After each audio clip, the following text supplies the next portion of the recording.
Bad lawyer jokes are an old genre. But if you're a consumer, finding a client-focused practice is serious. If you're an attorney, understanding today's ethical duty of care is critical. Anchored by current headlines and showcasing major legal minds, Ethical-ish speaks to consumers and attorneys about the modern, transparent law practice. Sponsored by Case Status, powered by LawPods. Hello, everyone, and welcome to Ethical-ish. We're really excited to have here on the podcast where we pull back the curtain on what makes a law practice ethical or not in a modern era, and one of those eras full of technology. So our audience, you may be a legal pro, you may be an everyday person like me. I sort of bring the lowest common denominator to the discussion, but I bring experts like Seth to the topic so that we can, understand what's really happening in these legal practices. Today's topic, we're going to dive into marketing and reviews. Basically, more on that in a second. I'll tee it up a little bit. But first, Seth, I want to say thank you for joining us on Ethical-ish. Welcome. Great to be here. Awesome to have you. And Seth, let's start with a quick introduction. We're going to dive into one of your specialty areas of marketing and helping law firms grow. But with that said, you're also a practitioner, you're an entrepreneur. So maybe give us a little bit of your background and what is a day in the life of Seth Price? Well, so basically just going on 20 years, started what's now Price Benowitz with an old college law school buddy. And he's a lawyer's lawyer. So from day one, we divided and conquered. I did marketing. He did practicing. He goes to Harvard for a week a year and teaches trial skills. He loves the courtroom. My goal was to stay out of the courtroom. About 10 years into our law firm journey, I decided it was like, hey, we have this marketing team, but it's a cost center. And I kept losing people every 2 years because they would go on to do other cool stuff, and decided to spin off into its own entity, what's now BluShark Digital, going on 10 years, which was the idea being to replicate the success we've had for digital marketing for Price Benowitz for now up to 300 law firms around the country. So one of the things that I think differentiates us that we always think about is how do you keep people out of legal hot water, which is not easy. There's so many pitfalls to fall into. And depending on your market, there are some very active or some not active bars that are really always poking and prodding. And so the more that we can be aware of what those pitfalls are, the better, and trying to stay clear of them. Yeah, love it. Well, Ethical-ish, let's dive into some of those topics. BluShark, you guys do amazing work, and that's really cool that you got away from the one-to-one with your law firm and have expanded it to hundreds of law firms. So, as we talk about marketing and as we talk about, sort of reviews, I just want to at least admit it from the everyday person's point of view, right? Because it's not marketing from them, it's the hiring process. And in hiring a firm, there's a level of implied trust and getting to that trust relationship. So I think ethics is at the very, intersection of what marketing is all about. Do you agree with that statement? No, look, I feel it every day. Like, one of my mentors who scaled the firm, even we have 50 lawyers scaled beyond us, he said it every one moment, somebody at the firm is effing something up. And I have to be okay with that in order to be able to survive. And I think one of the issues that you run into with ethics rules is that they could be very draconian when it comes to certain areas like accounting, where lawyers are never trained. There's not safe harbors, and you're in a position where there's just very, very tumultuous waters. So, things that we work on at BluShark are making sure that the basic fundamentals of content don't violate ethics laws. And they're different everywhere, but to take some of the general ones, not to be misleading, not to make unsubstantiated claims. These are things that when you start off, you're like, I'm the best. Well, why are you the best? Can you show that? Because if not, it's a problem. Are you certified? Well, I've not been certified by something recognized by my state, or some places don't even let you be specialized. You couldn't be a DUI lawyer, for example, because there's not a special designation. And so in each of these areas, it's figuring out what is permissible in a scaled environment, because you have people that are going to be touching very often your social media, your content. And that one of the things we pride ourselves on is making sure that lawyers do see what goes on the web beforehand, because at the end of the day, it is their bar license, and you want to be very certain that you're not doing it. Do no harm is one of my main mantras. No, it makes sense. And I think there's a slippery slope of becoming spin doctors in any industry. Certainly law firms are not insulated from that. I mean, I've seen the billboard that claims 5-star reviews, and I've gone to the Google site and I'm thinking, where are the 5-star reviews that were on that billboard? Does anybody ever get disbarred on misleading marketing that you've seen? Do you have a good use case? There are all sorts of stuff. If you go down the rabbit holes for different areas, I think that in marketing, generally somebody bring, somebody, it's all brought up by other lawyers. It's not like the bar's out there looking for stuff. Somebody brings something to them. And then I see two categories. Some people are like, sure, I'll change whatever it is you want me to change, which is generally my attitude. Nothing is worth dying on that hill. And other people are like, no, this is my right. And they fight it. And sometimes they win, sometimes they lose. It is definitely, there are people that push to the envelope and people that don't. But I think the area that you raised is sort of the hot topic, reviews, which normally, no, who cared, right? It's a review. But I think they've taken on, because of Google Local, which is so central to being found, something that BluShark takes great pride in optimizing.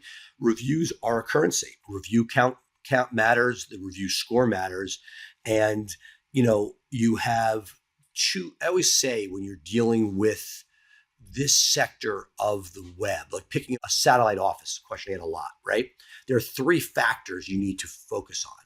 One is, what does Google want? Google doesn't want a Regis office, which means we don't want a Regis office, because there's a good chance you get wiped off the map unless you have a lease with a key. And even then, you may have to prove it to bring it back if somebody tries to wipe it off. One. Second is ethically, you want to make sure that you're not doing something that's going to violate local bar rules. And finally, to quote my kids, you don't want something that's cringe. If you say it's in this location, but it's a tattoo parlor and you have a room in the back, it's not a great user experience if somebody shows up to the address. So I'm always balancing Google ethics and cringe to figure out what the right sensibility is for a marketing initiative. Isn't cringe? I think that's funny. You almost need to start with that. That factor can get rid of a lot of the scenarios that take you down that slippery slope. It's such a great... Right. But at the same time, if Google likes it and the bar likes it, I'm like, I can live with some cringe versus, if the bar is going to disbar you, obviously that's a non-starter. And if Google doesn't like it, it's not going to make you money in the first place. So you got to figure out that order of operations. Yeah. Well, great. Well, I love the idea that reviews are currency. I've definitely partnered with your team in some web events where we're trying to educate, whether it's paid or organic, how people are searching for you, right? So for those of you who are not legal pros out there, when you're trying to find and hire a law firm, a lot of times you're using that Google search, and because of location and you're on a mobile device 5 hours a day, it's going to pinpoint a lot of that geography that Seth is talking about. And of course, you got ratings and you got reviews. So people are looking, just like we all shop Amazon, we're looking for that 4.5 or higher, right, Seth? And thousands of reviews, because the 4.5 or 5 with 13 reviews, you're sort of suspect that it's all their friends and family, right? It's funny though, because I was looking for a product on Amazon the other day, and I noticed very quickly the same product can be shown multiple times. And it was like a 4.5 rating, except it was shown in a featured place at 5, but only had 13 reviews. And you're thinking to yourself, which do you feel more secure on? That 5-star, cool, or something with 5,000 reviews, it's a 4.5.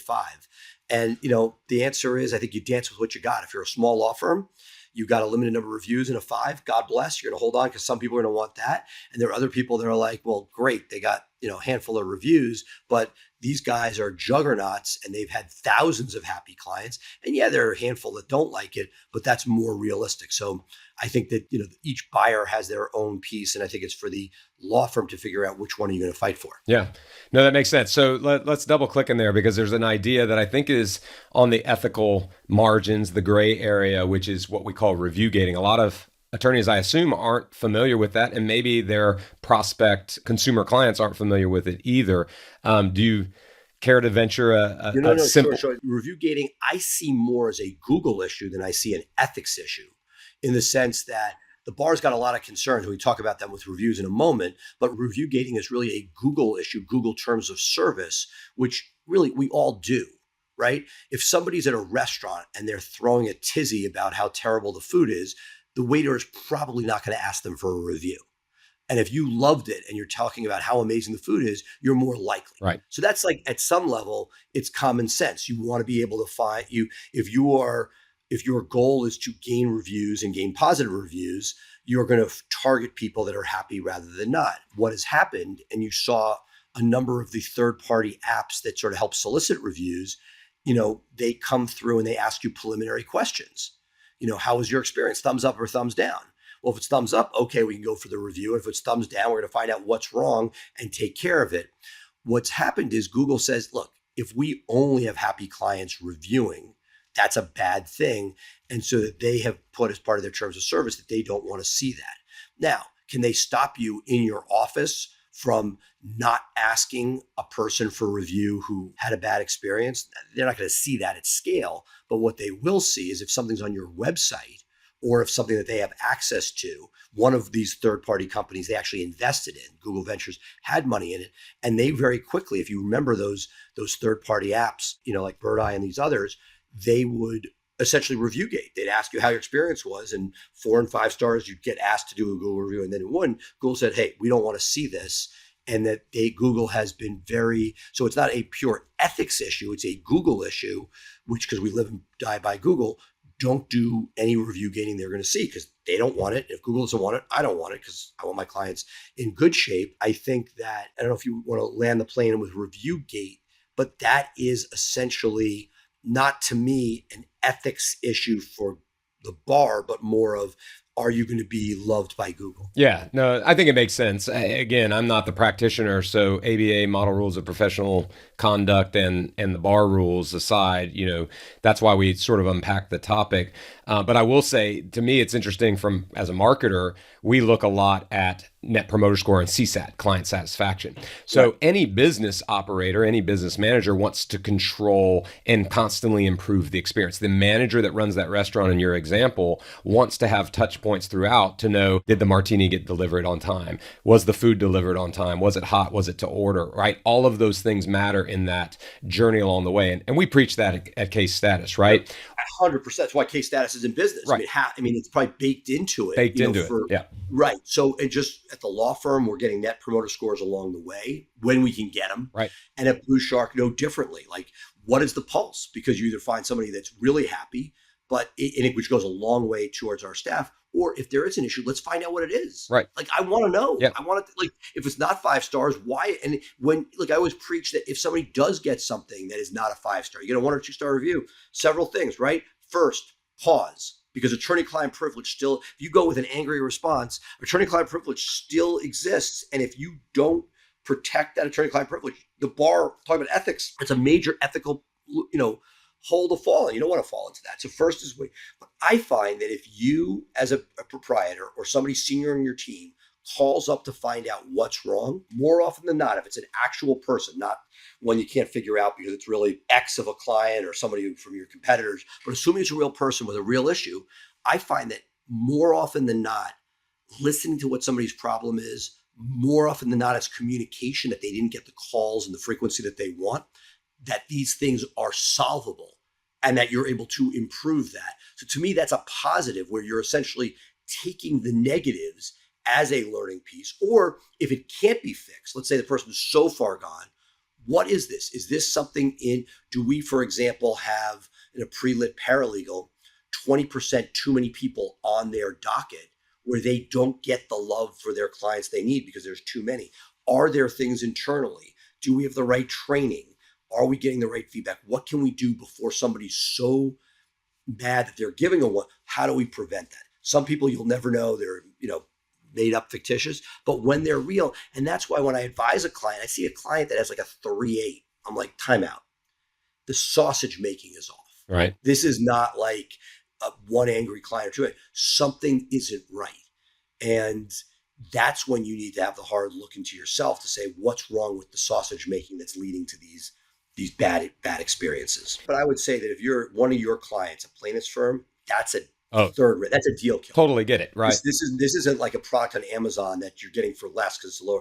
This is, if you're at a 3.8 as a practicing lawyer, you need to look inside. I mean, are there exceptions? I had one guy who was doing some guardian ad litem and the parents losing their kids were leaving bad. So you know what? If you want to be a private practicing lawyer, you can't have this piece of your practice. It's too much of a risk factor because the score number is and Google's not showing you. Right. Like, Google, if you look, do you see any 3.8 showing up in competitive markets? No. Yeah. You're not even seeing 4.4s. Yeah. Like, there are enough viable lawyers out there that are producing high 4s or a 5 that you need to, that's why speaking to people with bad reviews, making sure you do everything to make that there, get the sausage making better so you don't have it in the first place. All of those things super important, because if you go below a certain, you're out of business. Yeah. Digital. Yeah, no, I think that's but that's number one bar complaint is what? It's communications, right? So fundamentally as an industry, and I'm not saying that's plaintiff firms, right? But in general, communication is the biggest challenge. So if we're not writing that sausage making wrong, the 3.8s are going to show up. And I think if we do as a collective continue to do and practice what you're preaching, we up-level the entire industry, right? If all of our law firms are focused on turning the 6s into 9s, that's good not only for the firm, it's good for our industry. We want to see more and more law firms in the 4.5, the 4.8, right? With thousands of reviews. That's good for the industry. Absolutely. And I think there's a checks and balances. There's a funny South Park where they talk about, Yelp reviews and, the power of and look, it shouldn't be abused, but it is a checks and balances that, you're going to have a certain number of angry clients no matter what. But if you're delivering substandard service as a crowdsourced number, it's going to reflect and people are going to make buying decisions. There was a study at Harvard years ago about what each Yelp point meant in revenue to a restaurant. Yelp being less of a factor now than Google sort of been more of a dominant player. But I think that just like Google wants a good user experience in search, I think these reviews are weeding out where practitioners are delivering and where they're not. Yeah, and I think I've read a lot, you probably have too, that even the negative reviews are actually your best moment to make the hiring decision, because a lot of people look at those and they're looking to see how you respond to those. So never waste a crisis is one of the things that I learned early on in my career. So goes with reviews just the same, right, Seth? Right. So it's how you deal with them. I look at it, if you're looking at like TripAdvisor for hotels, why are people leaving the bad reviews?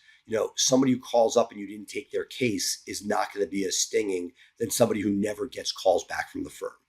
And that's, it's figuring out, like I see somebody whose reservation was canceled, they didn't give the refund they wanted. That's very different than bed bugs in the room. Right. And you're trying to figure out what's going on. But I think that all of this is dancing around the bigger issue, which is fake reviews. If you want to tie ethics to this sector right now, that is the hot topic. My buddies Guy and Conrad have spoken a lot on this. Basically, in competitive markets, it's been an arms race on reviews. And there's some big TV advertisers that bring big numbers. When they move into a market, they're leveraging reviews at best from a home market to their satellite cities or other markets. And at worst, there's buying of reviews for third-party services. Google is getting better and better at sifting this out. So it goes back to our 3 factors, right? One of it is Cringe and one of it is Google. And those two are now tied together because Google is now labeling people with suspected fake reviews with a big scarlet letter. Going back to the novel we had to read way back in high school. Yeah, but you're sitting there with a scarlet letter, if you don't know, Google it, that is allowing people to see this isn't right, that this is bad. Not that the original scarlet letter was for a good reason, but I digress. So you have that, and it's been Google that has been taking up the mantra of saying, whoa. So I know people that feel like in Florida, very competitive markets, feel they have to buy reviews in order to compete. Well, Google is now smart enough, they can see it. If you got away with it, great. I think right now is a particularly dubious time to be pushing it. I mean, you have friends with multiple offices and some person tries to review all of them. Yeah, Google sees that pattern. That's coming down. Historically, I saw stuff where people would write, I never went to this law firm, but they gave me a Frisbee at a street fair, so I'm leaving this review. Google is getting more and more serious about anything given in consideration for a review. I think the more interesting thing, which is on the edge, which isn't really ethics, it's really Google, is incentivizing your staff to make sure that people leave reviews. Is that incentivizing? I don't see it that way. I see that as Google is trying to make sure that the people leaving the reviews are not incentivized and or fake. And I think that pivots. Obviously, anything Google cares about, we care about. Right. We don't want Cringe. We don't want the scarlet letter. We don't want Google penalizing us. Abso-freaking-lutely. Stay clean. You wake up in the morning knowing you're going to be okay. All of that said, the fake review game is slowly making its way to the bars. Is it aggressive enough? No, we're going to see something land on the front page of the Wall Street Journal, New York Times, and there'll be a seismic shift. We saw that with, I don't know if you remember, there was a situation with low reviews. There was an eyeglass store in New York that prided itself on 1 and 2 stars, but because they had so many reviews, they were showing up and getting a ton of real Wow. estate and business. And that ended up on the front page of one of the major newspapers. And the next day, Google flipped the switch, and that no longer was a thing for them. Right. And they figured it out. Other things, like when people were trying to sell like mugshots, and that ended up on the front page of the New York Times. And all of a sudden they're like, Google's like, okay, we don't want this. So yes, short of ending up on the front page of the New York Times, some of it is algorithmic with Google. The question is, and this is the ethics component, which we can land the plane on here as a total topic for today, is when will the bars start caring? Because it's one thing to chase Google, where maybe you could just open another law firm if Google really slams you. But what are you dealing with when it comes to the bar if the bars get wind of fake reviews? Yeah. Well, no, I appreciate you delineating that, because again, this is ethical-ish is kind of technology crossroads as well, right? And Google is a force to be reckoned with. So understanding how they're, dealing with the algorithm and looking at that, and appreciate your insights. Maybe bring it home. I like how you landed the plane as a private pilot. That's a good landing. The advice for the everyday consumer out there, the everyday American who's listening to this podcast. So I'm talking to Seth at Thanksgiving dinner. Well, first of all, time out. Let's keep this real. No regular consumers are listening to the Wait. We are dealing with geeks that are trying to figure out how to stay on the right side of ethics. Maybe I have this wrong, but I would say, look, consumers, I can't opine on. You have to make your own buying decisions. But as a practitioner who has to make these decisions, just like they said, for people running for office, how should you vote early and often? That's how I feel about reviews. We want reviews. We want them plentiful. We want them ethical. I don't see review gating as a bar ethics issue, but I do see it as a serious Google ethics issue. Bars don't care about that as long as they're positive, and meaning as long as there's not some sort of fakeness to them. So to me, the piece that is most interesting when it comes to the bars is, will the bars start taking seriously people that are doing really dubious stuff in the review world? And to date, there are a bunch of people that are talking about it on podcasts. We haven't seen that much from the bars themselves. Yep. Well, we'll keep an eye on that, Seth. Really do appreciate it. And I think that does land the plane. So if there's no other closing remarks, I'll bring us home officially. Yeah. So thank you for listening to this episode of Ethical-ish. If you like the discussion today and would like to tune in to some more of our episodes, please like this podcast, press subscribe on whatever platform you're listening to, and check us out for some future episodes. Seth, this was a great conversation. Liked cracking into your experience and knowledge on it. We certainly appreciate it. Thanks for having me, Paul. Awesome. Lawyers and legal consumers, you are our audience and our biggest strength. If you find Ethical-ish a good investment of your time, please spread the word. Until next time. Sponsored by Case Status, powered by LawPods.